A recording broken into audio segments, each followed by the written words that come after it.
আসসালামু আলাইকুম প্রিয় বন্ধুরা, সবাই কেমন আছেন? আপনাদের দয়া আল্লাহর অশেষ মেহেরবানিতে আমিও ভালো আছি। তো একটা বিষয় দেখানোর জন্য আমি ভিডিওটা করলাম। সেটা হচ্ছে এটা অপ্পো A3s মডেল। তো ফোনটা নিয়ে আসছে অনেক দূর থেকেই। তো বিষয় হচ্ছে এই ফোনটার ডিসপ্লেতে মানে পরবর্তীতে সম্ভবত চেঞ্জ করে, এটা আমার যতটুকু মনে হচ্ছে। তবে হ্যাঁ, এটা চেঞ্জ করা ডিসপ্লে।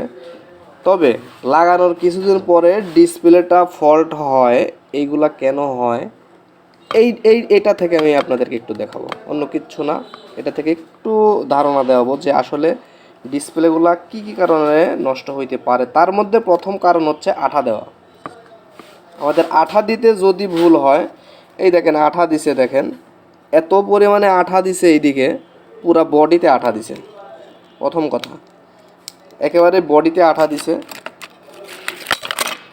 এই ফোনটার সমস্যা, ডিসপ্লে লাগানোর কিছুদিন পর থেকেই ডিসপ্লে অটোমেটিক ঝিরঝিরা, এমনকি ডিসপ্লেতে ভালো কাজ করে না। তো আমার কাছে দিছে যে আসলে সমস্যাটা কি। পরবর্তীতে বললাম যে ভাই আপনার তো ডিসপ্লেটাই নষ্ট হয়ে গেছে, দেখেন বডিতে আঠা, এই যে বডিতে আঠা, এইগুলা কোনো কাজ। তারপরও আঠা মারছে, ড্যান্ডি আঠা, এই যে এমন পরিমাণে শক্ত করছে, দেখেন কফ থেকে অলরেডি ছিঁড়ে চলে আসলো। তো এখন বিষয় হচ্ছে, বলেন তাহলে এই যে যে মেকারগুলা এই যে কাজগুলা করে, তাহলে এইসব মেকারকে মানে কি করা উচিত? এই যে আঠা, একটু খেয়াল করেন, এই যে আঠা, এগুলা কোনো কাজ? তারপরে ডিসপ্লে লাগাইলে এই যে এই পেপারগুলো যে উঠাই দিতে হয়, আমার মনে হয় না যে এদের এই বিষয়গুলো জানা আছে। এত পরিমাণে আঠা দিছে, দেখেন টিন সহ বাঁকা হয়ে যাচ্ছে, তারপরেও আঠা উঠতেছে না।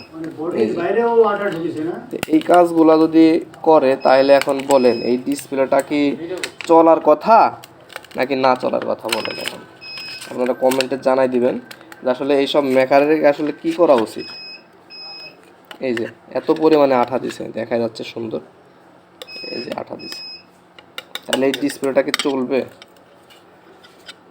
তাবুদ আঠা মারছে, তাবুদ আঠা মারছে, তাহলে কেমনে সম্ভব? তো যাই হোক, আপনারা এখন বলেন যে এসব মেকারের আসলে কি করা উচিত।